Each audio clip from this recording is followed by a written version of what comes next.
Dalawang British citizen, dalawang Breton. Birthday, kailan to? Date of birth? Okay, wow. 1986, bata pa to, pinanganak ng 1986. Tapos another British citizen, alright, ipinanganak ng 1975, March 1975. At ang aking kababayan mula dito sa Amerika, ito ay, tignan natin kung anong konteksto nito mga eksena na to. Tignan natin. 1966 ipinanganak. Ano ito ang hawak nating ebidensya? So mga palangga, well, actually, ano pa to, December 2023, kung pa ito sinasabi sa inyo ang issue na ito. Napag-alaman natin, ayon sa ating source, na message tayo noong October 30. Okay, Miss Maharlika, meron po akong ibibigay na information sa inyo na pwede ninyong excuse me, i-share sa inyong mga viewers regarding sa secret arrival ng mga ICC members sa ating bansa.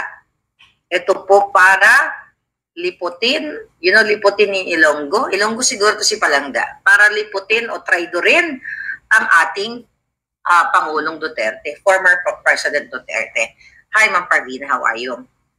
Ito pong issue na ito ay patungkol sa kay House Speaker Martin Tambaluslos, who secretly arranged accommodations and security for those ICC members. Alright. Sabi ko sa kanya, nagpasalamat ako. Sabi ko, baka naman sir, pwede po kayo mag-send ng information. Kasi syempre, mahirap na yung mag-salta tayo kagad. Although, the moment na na-receive ko yung message na totoo ito. Kaya na, syempre, kumukuha tayo ng mga ebidensya na makakapagpatunay, makakapag-corroborate sa ating information. Hindi katulad dyan ni Jay Kung Ho na chismis-chismis lang sa Quadcom. Kasi may chismis-chismis na gano'n. Anyway, dadako tayo dyan mamaya. Okay, Miss Maharlika, there are several ICC teams na pumasok, okay, sequentially sa ating bayan simula pa po noong October. Okay? Sabi niya. Alright. Isa po sa investigators ay nagngangalang si William Rosato ay nasa bansa na. Nakastay po siya sa Raffles Hotel since October 29. Okay? Ang Raffles, di ko nga alam na, ang may-ari ng Raffles Hotel ay si Elizaldico. Kaya potang inang yan ang may hawak. May-ari, according to our source. Tapos sabi niya, may kasama po, okay, ulitin ko. Si Rosato ay nasa Raffles Hotel since October 29. Nasa akin yung travel record nila. With an American interpreter named Maya Brackett. And, sabi niya, another investigator named Glenn Cala. Nakaalis lang po sa bansa natin. So, titignan mo tayo, bago natin tuloy yung kanyang pasabog, mga kababayan. Tinignan ko to. O, anong pangalan nito ng una niyang pinangalanan na ICC? Si William Rosato. Ayon sa kanyang record, mga kababayan, ito yung mga taga-government na nakikinig sa atin. Personal details, nakalagay dito, travel type A.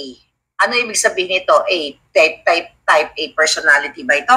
Kasi ginugol natin. Ang sabi dito, travel type A, travel port NAIA 1. Status A, flight number, dito siya sumakay. Flight number MH804. Actually, Googleable yan eh. Google nyo yan. MH804. Okay, ito yung pangalan niya. So, travel date October 29, 2024, 10:19, 10 p.m., 19 minutes, and 10 seconds. Dami na, 10:19, 10 p.m. Okay? Ang admit status na is EO408. Para pakita lang natin yung ano, yung background ng passport para maniwala lang kayo. Pero hindi natin pwede pakita information. Ayan yung background ng passport talaga. Alright. Next. Pintahan kaya natin yung ulo niya. Pintahan natin yung ulo niya. Tingnan lang. Tingnan natin. Pintahan ko lang yung ulo niya. Okay. Tingnan natin yung ulo niya. Paano ba natin ito pipintahan? Huwag na. Sige, yun na lang. Baka mahirap na. Alright. So, ang sabi sa report ng ating puting ahas ay meron siyang Amerikanang interpreter na si Bracken Maya Destura. Okay? May bitbit siyang interpreter. Itong si Maya, what? Oh, place of birth? Oh, Filipino-American. Okay. So, based sa kanyang passport, ano to? US passport siya, Lagay lang natin yung shadow, Hindi natin papakita yung buo. Ayan, State. Ayan, yung buo. Parang maniwala kayo sa kay lola nyo. Ayan. Ay, tala yan? Ayan yung passport ni Bakla. Okay? Tignan natin. Nationality niya is United States of America. Place of birth, I think to sa Pilipinas ipinanganak. Wait. Place of birth, Philippines. Yeah, I believe. Place of birth, Philippines. Okay, so 1966 siya ipinanganak. Okay, so yung isang kasama nila, isisend ko to kay PRRD. Mamaya. Isend ko to sa lahat. Okay, lahat ng pwede natin isindan. Okay, balik tayo sa mensahe, mga hitad. Sabi ni Palangga, pinapasok ito. Okay, itong message niya. Balikan natin yung message na yan. Okay, ito ay inayos pasikreto ni Martin Romualdez. Alright, so, another investigator named Glenn Cala. Si Glenn Cala, dati si Glenn Cala. Hindi pa natin nalaman kung ilang taon, kung ano yung ano niya. Glenn Cala? Who is Glenn Cala? Okay, Glenn Cala, where are you? Si Glenn Cala, or Glenn Cala Roderick Thomas, ang kanyang buong record dito. British citizen na ipinanganak noong 1986. Alright. Now, ang kanyang personal details, ang kanyang travel type A, status A. Alright. Tapos sa NAIA 1 din siya, flight number PR515. Travel date niya, ito ay 10 October 20, 2024. I'm not sure kung ang travel date ba dito, dumating siya sa Pilipinas o pag-alis niya. Diba? I think dumating ito. So, dumating siya sa Pilipinas. Well, I can only... Andito ba si Palangga ngayon? Alright? So, ito October 20, 2024, dumating siya ng 12:10:48 a.m. Kasi kung may mga taga-immigration dyan, alam nyo itong pinagnangak ko dito. Yung taga-Amerika, o yung US citizen naman, ang kanyang travel date, October 4, dumating na siya sa Pilipinas. Kasi may dugong Pilipino siya, Destura. Okay, October 4, 2024, alas 6:02:54 a.m. dumating ng Pilipinas. Binabasa natin to, tingnan natin. Pinakataban natin si yung isang, napakita nito yung isang kalbo. O yung buhok niya. Tingnan natin. Nationality, okay, ito. Pakatala natin ito ng bonggang-bongga. Kasi personal, Ito lang, para makita ninyo yung sinasabi ko. Ito, pwede ko itong ipakita. Puputulin lang natin yung tatakpan ko lang. Puputulin para malaman ninyo, itago natin yung kanyang passport. Ito, papakita ko to. Takpan natin. Itong si Glenn Cala, ito yung kanyang record ng pag-travel niya. See that? Yan po. Personal details. Okay, ayan yung ICC para makita ninyo. Travel date. Okay, next. Tapan lang natin ang mga itad. Itong isa, yung taga-ICC. Bakit kayo nagtatago? Di ba legit naman yung ICC? Ba't kayo nagtatago? O bakit pa sikreto? Mamaya malaman natin. Yan, yung isa. Ayan, dumating siya ng, ayan, 10 October 29. Alright. Yung interpreter, si Palangga, nakababayan ko, ito yung kanyang personal details. O ha, yan, malinaw tayo yan ha. Na legit yan. O, NAIA, flight number, dada. Okay. Now what? Ano gagawin natin ngayon? Hindi natin alam kung ano talagang nasa utak na bangag ni Lisa at ni Tambaluslos. Kasi mga kababayan, according to our source, ito na. Pasikreto silang pumunta sa Pilipinas. At ito ay ang nag-asikaso ng kanilang travel details, nag-asikaso ng kanilang pagpunta sa Pilipinas para mag-imbestiga. O ano, I don't know, anong pakay nila talaga. According to our source, ay si Romualdez at si Zaldico. Okay.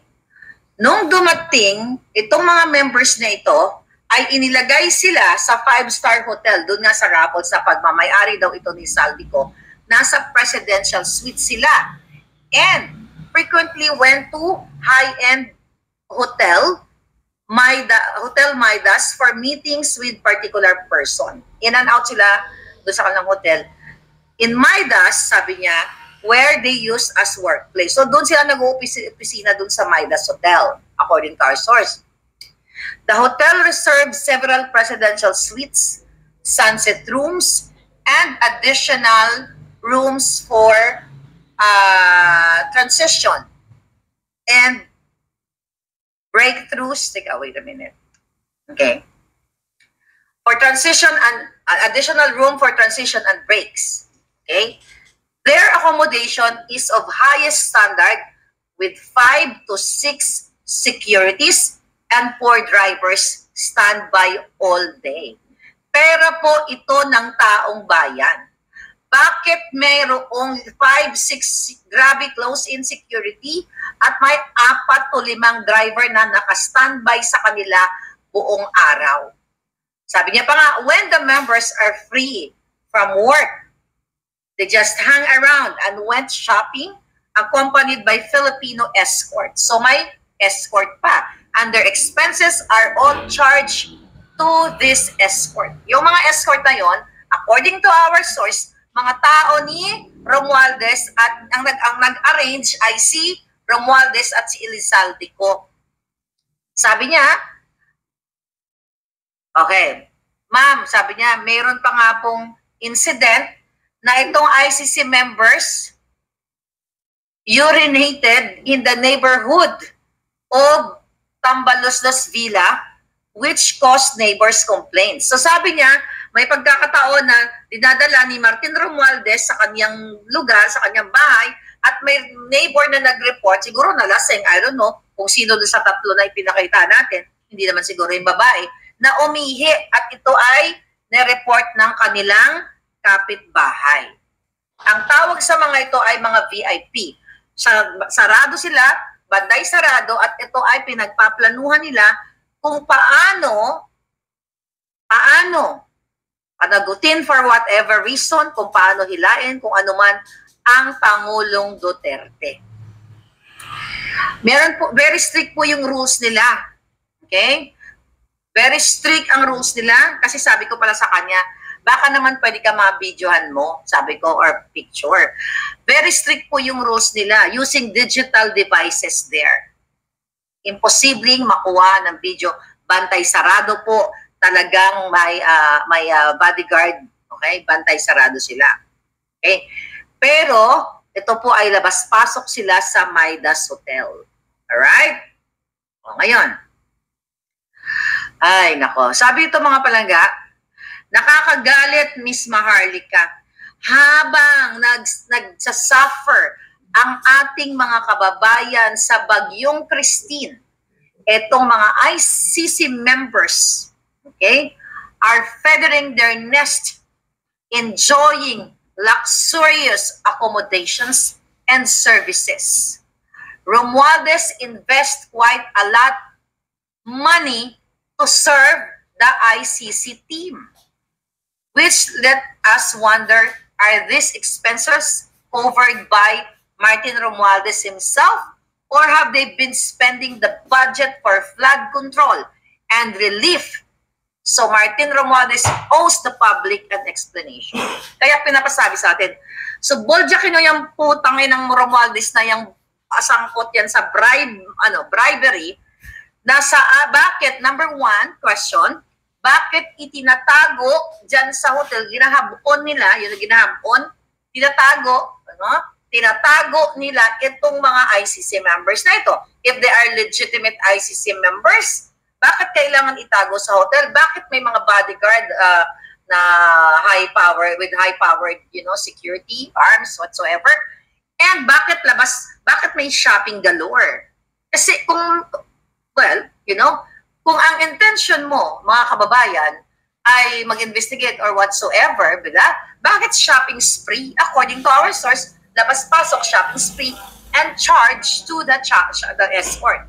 At ang escort na nila ay mga Pilipino. At itong mga Pilipinong ito na may mga baril, may mga kasama din sila para mga staff and everything, taga-bitbit siguro ng pinamili nila, ay under sa payroll ni Romualdez, under sa payroll ng taong bayan.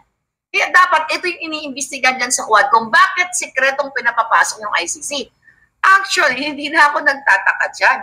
Sinabi ko yan sa inyo noong November 18 of 2023. Remember that? May pa ako sinabi sa inyo na isang ICC member but I forgot. Kailangan balikan ko yung mga dokumento natin. So, talagang itong pagta-target kay Pangulong Duterte, kay Inday Sara, ay planado na ito ng mga hinayupak katulad ni Romualdez, ni Tambaloslos, ni Saldico, ni Bangag, lahat yung mga yan. Kaya gano'n na lang yung eagerness nila na pahiyain, buwisitin, malahurain ang Pangulong Duterte. Kasi recently, di ba, inibitahan nila, today, hindi dumating ang Pangulong Duterte kasi sabi na ni Pangulong Duterte na hindi yan na kailangan pang umattend dahil nasabi niya na lahat ng nasabi niya, nandiyan na sa Senado, kung i-extract na lang nila yung transcript, then, sayang lang yung pera ng bayan, dapat yung pera ng bayan inilalaan sa mga productive na mga proyekto o ibigay sa mga taong bayan na nasasalanta ng bagyo, di ba? Parang ganun yung konteksto ng mensahe ni Pangulong Duterte. Kasi nga, itong UWAD committee na ito, talagang utos talaga ng gobyernong Bangag. Diba? Imagine mo, bakit sekreto, Romualdez, bakit sekreto mong pinapapasok ang ICC at hawak ko yung kanilang 3 passport. Paano ko nakuha yan? Sa pamamagitan ng aking magic wand. Diba? So these are legitimate information na kahit anong gawin yung mga hinayupak kayo, Tambaloslos, Lisa Canas, Marcos Jr., hindi kayo makakalusot dahil hindi lahat ng nasa immigration, hindi lahat ng nasa hotel, hindi lahat ng Pilipino kaya niyong takot-takutin o kaya niyong sungal-ngalan yung bunganga nila. May lalabas at one day, mananagot kayong lahat. Sabi ko nga, kung merong batas na gurgur, dapat lahat kayo magurgur. Sa ngalan ng batas, kabayaran ng kawalang iyaan nyo, kahayupan nyo sa taong bayan.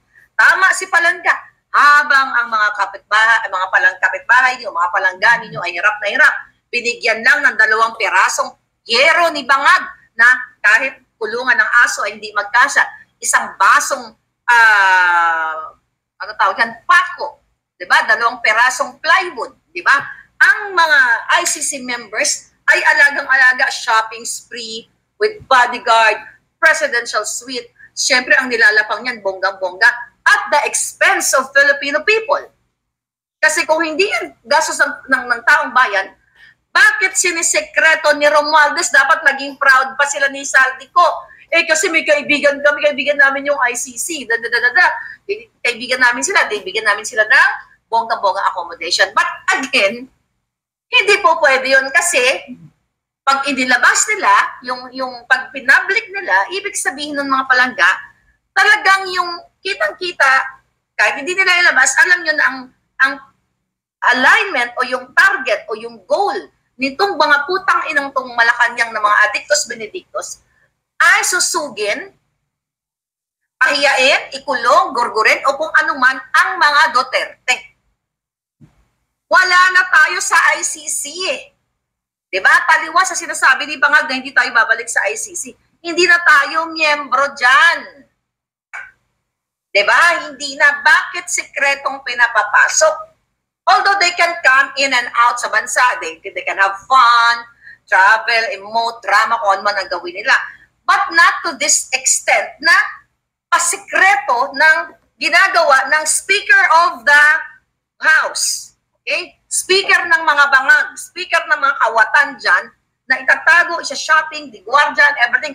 Habang kayo, magdusa kayo ng mga nasalanta ng bagyo sa isang pasong pako para pagdugtong-dugtongin ang mga bahay ninyo dahil ayaw nyong mag-speak up din sa mga hinayupak na ito.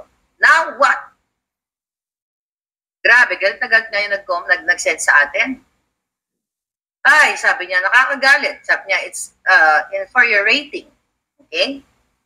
That while our people are suffering from Typhoon Christine, those ICC members are feathering their nests, enjoying luxurious accommodations and services. Martin Romualdez invests quite a lot of money to serve the ICC team, which, yeah, nabasa ko na pala to. Okay, and Romualdez is secretly arranging operations with ICC, though our country didn't join her. Ito na, nabanggit na. ICC and Bangag recently also claimed that our government will not cooperate the investigation of ICC. Sabi niya, ano ang ginagawa nila dito, Miss Maharlika? Sabi niya, is a waste of money and betrayal of public trust, and it should be alerting to the public. Kaya ina-alert ko kayo mga palangga. Ngayon, sabi pa nga niya sa akin, Miss Maharlika, in case you don't know, Midas Hotel where the ICC, I stand corrected. Teka mo, mali ako doon sa hotel. Ang sabi ko, Raffles, di ba? Midas Hotel where the ICC members hold their meetings is owned by Elizaldico. So yung Midas pala pagmamayari niya, hindi yung Raffles. Sorry naman. Sabi niya, Miss Maharlika, ito po yung kanilang 3 passport. Ayan, ito ang passport nila. Sabi niya, I hope makatulong po yan para alam niyo sa taong bayan, please just don't share. Ganyan-ganyan. Okay? Tapos meron siya sinasabi dito, hindi ko lang alam kung sino siya, kasi tinext ko siya eh. Sabi niya, I should also mention that ST is deeply involved in this matter. I don't know kung ST stands for Senator Trillanes. I don't know kung sinong ST o, I'm not sure yet. Kasi alam ko, si Trillanes in 2023 talagang involved, inatasan na talaga ni Lisa Canas na i-escortan yan o alalayan yung mga ICC na yan. Sabi niya dito, Trillanes has, not Trillanes, sabi niya yung ST nga, he has been authorized by Bangag to serve as the government representative responsible for engaging with the ICC members. Ano ibig sabihin nito, palangga?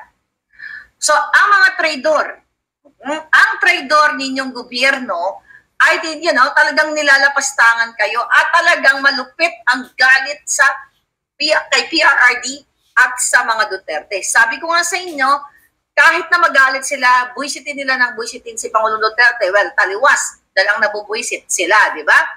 Hindi yan makaka-apekto sa mga Duterte. Pero ang naaapektuhan, kayong mga palangga, kayong mga kababayan, I think STC Sunny Trillanes. Oh, yeah. I think that's Sunny Trillanes, no?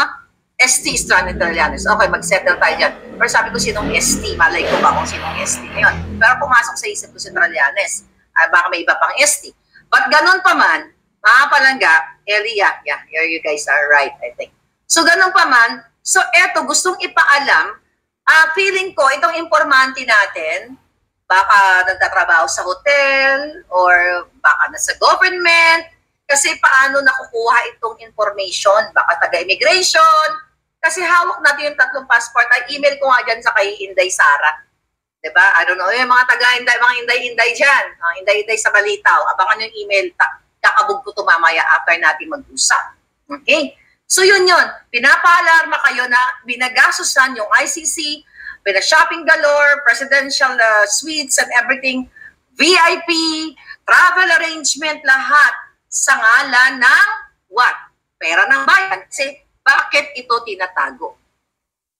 Okay? Kaya no wonder yung Huwad Committee na yan, walang tigil sa kakapatawag kay Pangulong Duterte na meron pa daw silang, sino yun? Si Paduano ba yun?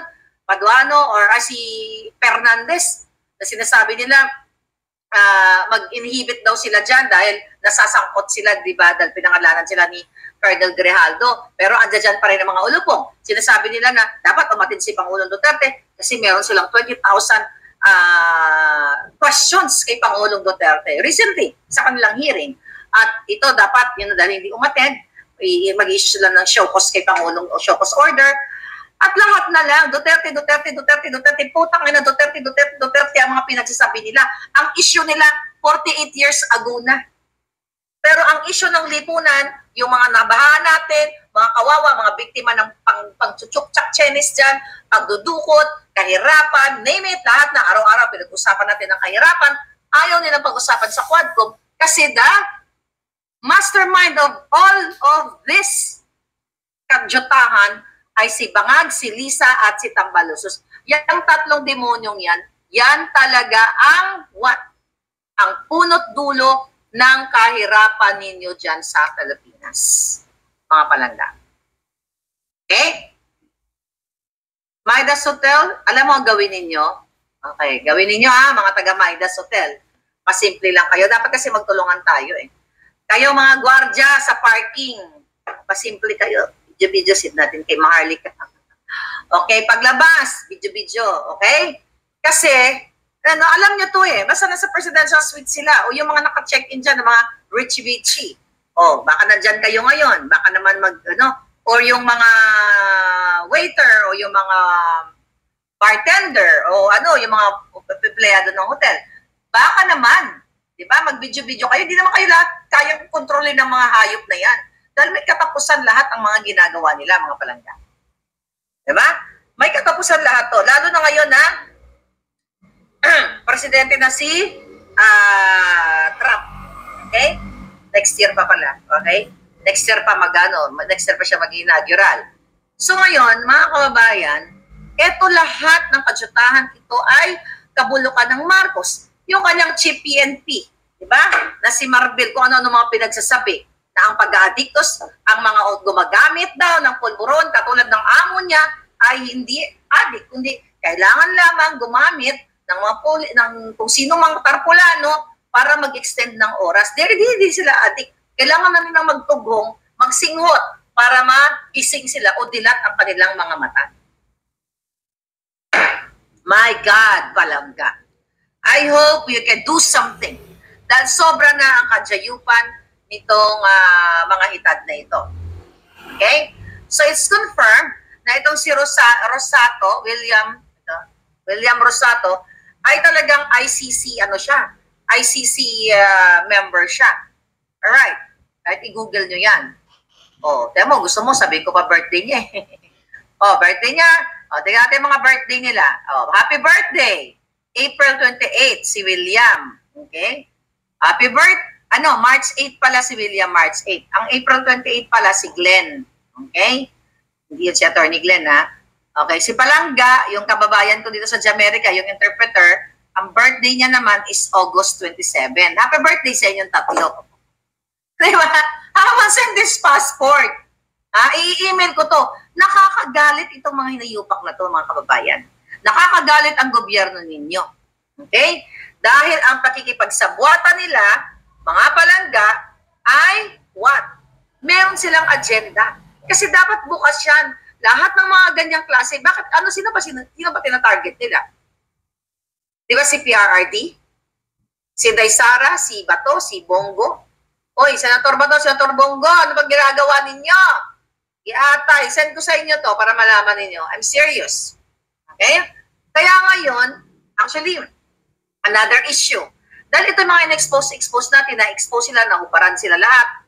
Ito mo, imagine mo, meron na namang memorandum sa inyong mga PNP personnel na may memo, mga palangga, sa buong PNP na hindi pwedeng i-share ang interview ni Marbil na sinasabi niya yung mga addictos ay hindi addict.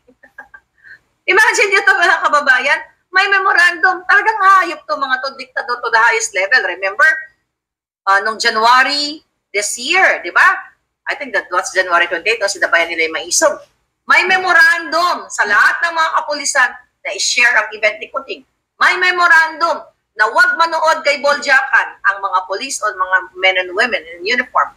May memorandum na huwag gumamit ng cellphone at huwag nga manood ng YouTube or Facebook.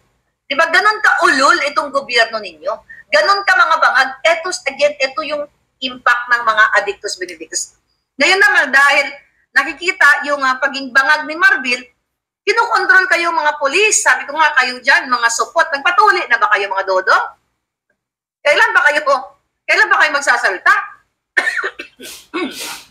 Mga palangga. Kailan ba kayo magsasalita dito? Mga jutang ginimes. Nakikita nyo na kung anong kaletsyahan ang ginagawa ng gobyerno ninyo, lahat na lang ng pakikipagsagwatan, pakikipagparte, pakipagtsuktsakan. Yung isa nilang alaga dyan na si Aklang Kambing. Yan, inaaratay na ni Tita Aida, niyayakap na. Ayon sa ating puting ahas. At I hope magyakapan na kayo lahat yan. Yakapin nyo na si Tita Aida at sana Tita Aida, kung naririnig mo ako, bit-bitin mo na lahat sa impyerno yung mga yan. Kasi gusto nilang maging ala Didi dito, di ba? Na, tsuktsakan blues, swing here, group tsuktsakan and everything. You know that already. Ito ang imahe ng inyong gobyernong hangal, bangag, Kaya lahat kayo kontrolin. So kaya sabi ko sa inyo, ano pa bang inaantay ninyo mga hitad? Hindi pa kayo mag-speak up? Then recently, ang inyong senador na si Gatchalian, deny pa yung mga inayupak, fake daw yung plate number o mga records nitong Escalade na nahuli dyan sa EDSA na nag-violate ng traffic rules, di ba? Na gusto pang managasa ng ng ating traffic enforcer. Ang sabi ni Gatchalian, nasa LTO na yan. Nahul na picturean, di ba? Tama ba? Yung tatay yung na picturean. So nakita nyo yung pangkagahayupan ng inyong taong gobyerno. Walang sinusunod na batas. Gusto pang pumatay, gumurgur ng tao. Imagine mo, kawawang enforcer. Nagtatrabaho lang yan. Gugurgurin mo o sasagasaan mo ng ganun-ganun na lang. Tapos ayaw pang umamin na sa kanila, under sa kanya yung sasakyan. Tapos, Senado, Kongreso. Kaya dapat buwagin na yan eh. Kaya sabi ko, dapat wala tayong gobyerno. Kanya-kanya na lang tayo. Wiset. Ay, nako mga palangga.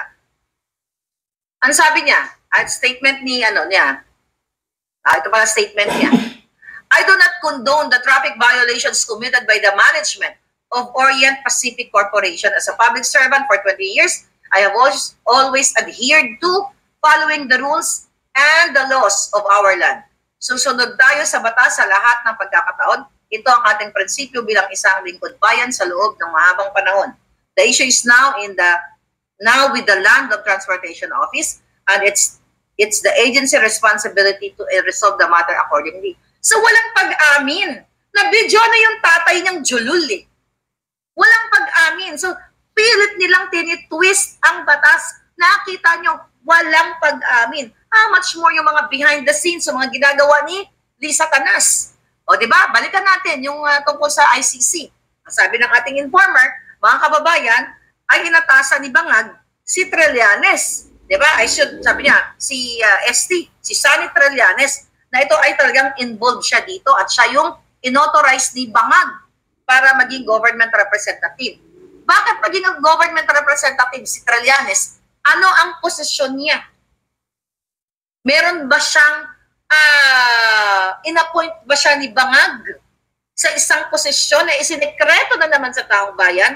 Katulad ng pagsekreto ni Bangag Jr. at ni Lisa Canas sa pag-appoint kay Michael Ma na pinatawag na smuggler dyan sa Congress na hindi na natuloy-tuloy hanggang ngayon dahil lingid sa kalaman ninyo, that was in 2023, January 2023, in-appoint na as special envoy to China na kasangkot, kasabwat sa kanilang mga smuggling dealing dyan. Ito si Trillanes. Trillanes, di ba? Nakita, inulat ng Net25 na si Trillanes ay nasa opisina ng mga chairman ng mga julul doon sa UWAD Committee. Okay? At ito ay nagdidikta na i-extract. Okay? Extract. Magaling talaga yan si Lisa Canas sa extraction eh. Di ba? O pangidnap or dito sa case si Trillanes, i-extract, dukutin. It's the same thing. Pero this time, ang dinudukot, mga papel o yung mga transcription nung, pinag-uusapan dun sa WAD committee, di ba? So, ano dun si Trillanes? Ano ang role niya? Kasi pag public pag in-appoint ka, lahat po ng ina-appoint ng gobyerno, hindi po pwedeng i-secret na lang natin ito. Katulad ng ginagawa kay Aklang Kambing. Okay? Nakabantay siya, may nagsabi sa akin, bawat words ko dito binabantayan ka. Hindi ka ba bakla na natutuliglig yung tenga mo sa bunganga ko? Kasi never ako nakikinig sa isang taong julul na, na kawatan, pinenta ang kaluluwa, di ba? O niyayakap ni Aida o whatever, kung ano pa man. Hindi ko kayang pakinggan yan. Pero according to my source, araw-araw siya nanonood. Di ba? Malapit ka na, yakapin ka na tita Aida mo at dadaling ka na sa impyerno. Di ba? Kasi binabantayan nila yung bawat word ko para mag-file daw sila ng mga cases, hindi daw nila ako tatantanan. Eh, di wag yung tantanan, hindi ko rin kasi tatantanan, mga ulol kayo. Di ba? Kayo lang ba ang pwedeng lumaban? Lalabanan namin ng mga demonyong katulad mo. Kaya ikaw, Aklang Kambing, ipagdasal mo na yung mga gamot na iniinom mo ay epekto pa yan. May effect pa. Kasi pag nababalutan ka na ng mga toxin dahil sa kalalamon mo, kalalantak mo ng nakaw sa bayan, sisingilin ka niyan, Aklang Kambing. Diba? So now, balikan natin dito. Balikan natin si Trillanes. So, isinasekreto sa inyo, ayon sa ating source, na ino-authorize siya ni Bangag Jr. Nasa Constitution ba? Anong article, Republic Act, eklabush, na inaatasan mo ang isang private citizen para makipag-connives o whatsoever man sa mga ganyang dealing? Kasi pwede namang pumasok ang ICC sa atin. Wala naman, di naman sinabi yan ni, I think that was Pangulong Duterte, no? Pwede naman silang pumasok dyan, mamasyal sila, magtanong sila, but walang responsibilidad, walang batas na pwedeng makipagsabuatan ang gobyerno sa kanila kasi wala na tayo sa ICC. So yan mga palangga. Kaya dapat, okay? Kaya dapat talaga sabi ko sa inyo, mga mga uniform personnel, magpatuloy na kayo lahat. Isip. Hanggang ngayon, support pa rin kayo. Well, no offense sa mga palangga. Alam nyo, lahat ng mga matatapang, huwag kayong ma-offense sa akin. Dahil for sure, naintindihan nyo ako. Kasi yung ibang mga natin, mga informante natin dito, they are uniform personnel na sukang-suka na. Kaya hindi ko nga alam sa inyo, sabi ko magpatuloy na kayo lahat. Kailan nyo ito tatapusin, mga akla? Kailan nyo ito tatapusin? Meron na tayong mga senyales, okay, na mga gandang mga nangyayari. Look at that. Okay? Sa pagpanalo ni Trump. Si Trump ayaw ng gera niyan. Tandaan ninyo. Kaya yung gusto ni Bangag na makipagbangbang sa China, hindi yan mangyayari. At I hope nga, sabi ko nga, the moment na umupo si Trump next year, i-pull out niya na yung EDGA sites dyan, mga palangga. Okay? I-pull out niya na yan. Sabi ni Ines, takot na walang matanggap na retirement yung mga nasa taas, kaya wala tayong maaasahan. Pero sabi ko nga naman sa inyo, huwag kayong matakot kasi the moment na mawala yung mga bangag na yan, let's say kung sino, let's say si Inday Sara, siya naman talaga ang nasa, yung susunod dyan eh. So, i-reinstate lahat yan kung ano man yung, ang inyong benepisyo. Dahil hindi pwedeng basta-basta na lang kayong tatanggalan ng inyong benefits dahil sa kajotahan ni Lisa Tanas at ni Bangag. So far, by the way, pupunta tayo kay Lolo Trump ninyo. Ngayon, tignan natin kung ilan na nakuha ang boto ni Trump. 312 Electoral College. 312 Electoral College votes, while Harris is 226 Electoral College votes. Naintindihan niyo ba yon? Pero medyo bitin yung explanation natin kagabi. Okay, let's explain it again. Diba? Pero bago tayo mag-explain dito, kasi we're learning, natututo ako sa inyo, natututo din kayo ng konti sa akin, at yung iba dyan, na-addict na sa hangtals ko. Okay, boldjackin nyo, si Saldico Boljakin nyo si Bangag, si Lisa Tanas sa kanilang mga Facebook page, si Tambalusos, na bakit sinisekreto nila itong pasok dito ng ICC at mga kababayan, naka-presidential suite, talagang alaga, the bodyguard, shopping galore and everything. I-echo nyo yan para matuliglig yung mga hayop na yan. Ngayon, mga kababayan, okay? Sabi ni my mind and me, they're trying to hold on to the grip of their power. Tapos na sila. They were given the chance to fix their mess. Okay? Sabi niya, false narrative of the Bangags, a sovereign citizen. Oh, nawala na si Palangga. Anyway, sabi ni Ezil, pag upo ni Mrs. Sara, balat ng Juhay lahat ng mga buhaya na yan. Katakot-takot ang audit na gagawin ng mga natin ng mga yan. Yeah, we have to do it. Okay? Dito sa Pinas, sabi parang si Lenny daw si Kamala. Ano ba nagawa ni Kamala dito? Yung tawa niya, hindi ko lang kayang gayan. But anyway, she's done. Okay? Huwag natin siya pag-usapan. Pag-usapan natin si Lolo Trump. Okay? That's sobrang talaga siya. Sobrang lakas niya. Alam mo, 312 ang kanyang votes. So ngayon, mga kababayan, mag-comment na kayo dyan. Explain ko pa ba kung ano yung electoral votes? Electoral college.